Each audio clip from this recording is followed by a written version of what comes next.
महाराज जी, एक विधवा स्त्री की क्या दिनचर्या होनी चाहिए ताकि वो श्री जी को प्राप्त कर सके?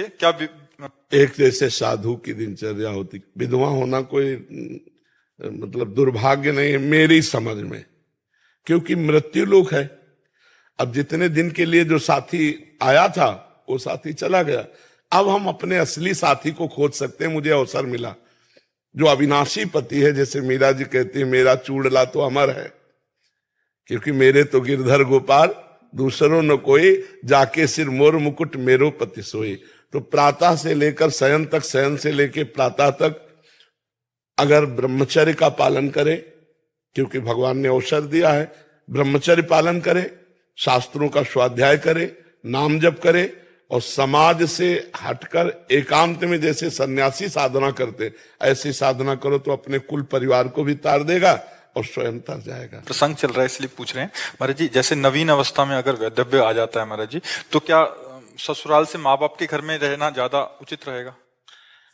अब ऐसे माँ बाप उदार मिले, भाई उदार मिले तो है, क्योंकि माँ बाप जो बोझा समझते थे वो दोबारा कैसे स्वीकार कर सकते हैं? उनको बोझा ही लगेगा ना। लड़की अगर भाभी है, भैया है, उसे प्यार नहीं देंगे तो माँ बाप तो कुछ दिन के रह गए ना, वो जिंदगी भर टार्चर करें। तो इससे अच्छा है कि वो ससुराल में व्यतीत करे। अगर वहां भी जीवन सही ना दिखाई दे तो आजकल समृद्ध भारत है, कोई नौकरी कर लो और स्वयं एक कमरा ले लो किराए का और स्वयं रहना सीखो। हमारी भारत की लड़कियां तो बॉर्डर पे भी लगी हैं, और अपने धर्म से चलो और अपना जीवन जीने सीखो।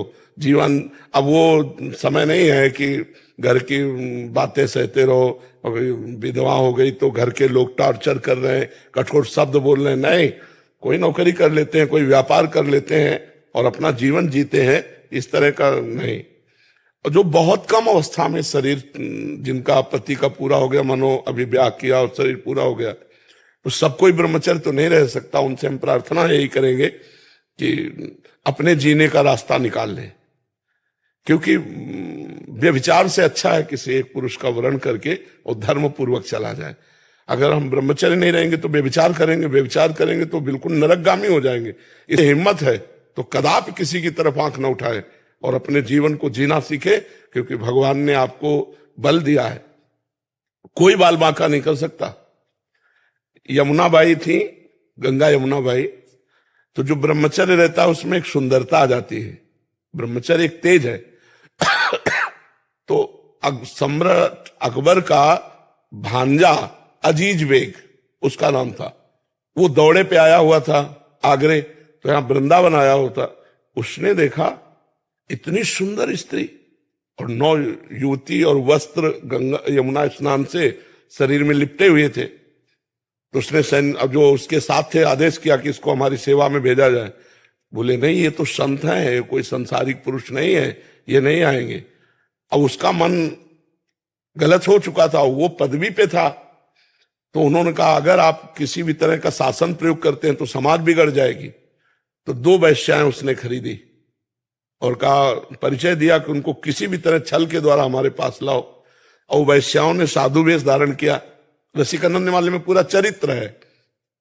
और उनके पास जाने, साधु वेश का तो आदर किया जाता है, मतलब कोई भी कैसा भी हो साधु वेश में आए तो उस वेश का आदर किया जाता है। प्रणाम नमस्कार, बैठी, थोड़ी देर भगवत चर्चा हुई, चली गई। 4-6 दिन रोज आने लगी, फिर एक दिन नहीं आई, फिर दूसरे दिन गई। तो पूछना बनता है ना, बोले सखी आप कल नहीं आई थी? तो उनका हमारे यहाँ बहुत बड़े संत आए हैं, तो उनकी सेवा में बिजी थी, थोड़ी छुट्टी लेकर मैं आपसे मिलने आई हूं।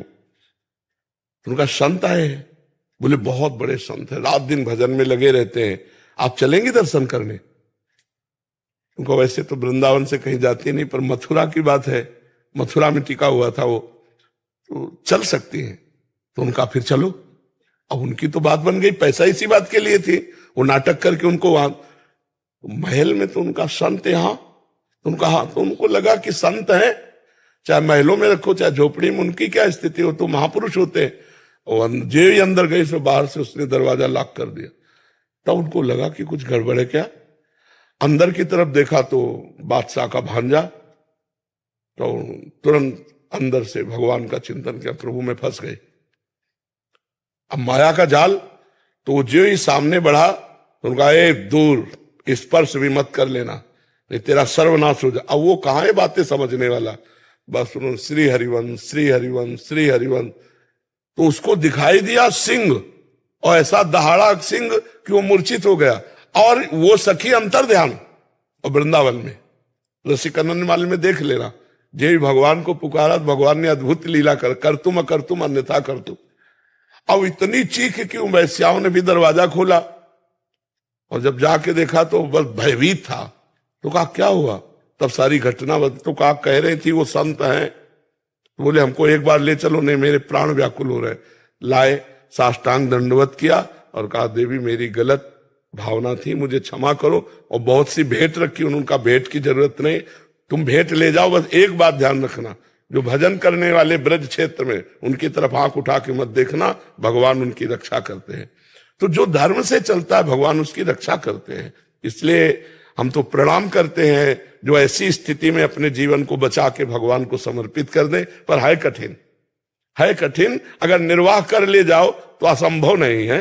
पहले बहुत सी ऐसी माताएं बहनें हो चुकी हैं जो भाई, तो कल परसों एक प्रश्न था हमारा, उसमें यही लिखा था कि अब ये अकेलापन सहा नहीं जा रहा, हाँ, मतलब ऐसा लग रहा है कि दूसरी शादी, नया कोई जीवन साथी चयन कर लें, मतलब वैधव्य हो गया था। हाँ, अभी और बहुत फिर इसमें कोई विलय सेट हो पाता नहीं। तो पहली बात होती है कि जो स्वीकार करता है उसकी है बुद्धि होती है बहुत, मतलब हमें तो लगता है कि अगर सह जाए तो आजीवन ब्रह्मचर्य रहकर भजन करना चाहिए। कितने बच्चे बच्चियां भजन कर रहे हैं जिन्होंने ब्याह ही नहीं किया है, और 18, 16, 15, 25, 24 सब नौजवान हैं, और सब हाथ में माला कंठी तिलक, किसी को देखेंगे भी नहीं, किसी को देखेंगे भी नहीं। कोई ऐसा नहीं कि मोबाइल रखती हो या किसी भी तरह का सांसारिक आधुनिक कोई भी आधुनिक सुविधाएं नहीं है, बस वो भगवान के लिए जीवन। तो हमें लगता है कहीं ना कहीं भगवान ने कृपा करी और मुझे अपनी तरफ घसीटने का अवसर दिया, ऐसा हमें सोचना चाहिए। हमें ये नहीं सोचना चाहिए कि हमारा दुर्भाग्य है कि हमारा पति चला गया। अब मैं श्री कृष्ण को रिझाऊंगी और जन्म जन्म उन्हीं, वो अविनाशी हैं, जन्म जन्म उन्हीं की होके रहूंगी।